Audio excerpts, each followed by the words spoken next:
Hi, everybody. Just a really quick example of how our team can help with what we call expired listings. So that's a listing that has been on the market with a previous agent, but unfortunately wasn't successfully sold. So what we do is we go in and we analyze, and there's two things that we know drive the sale of a home. It's the marketing price and also the condition. And sometimes we will pull one lever or the other, but in this case, we actually pulled both levers. So this home was in Kettering Estates in Lemont. It had been on the market for a month and a half. And that doesn't seem very long, but the average days in that subdivision is 9. So that's like an eternity in this market with low inventory. So we simply went in, we looked at the market, we came up with a strategy for repositioning, meaning a new marketing price, and we worked on a little bit of condition. We did some painting, we cleaned the carpets, we stretched them so they weren't bumpy, things of that nature.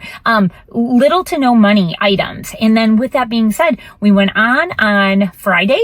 So with Friday, and by Monday we were under contract. And needless to say, the owner is thrilled because they've already purchased their next home back with family in Geneva. So it's just a really great win-win for everyone around. So if you know anyone that's looking to buy, sell, or invest or needs help, we'd be happy to help them. Have a great day.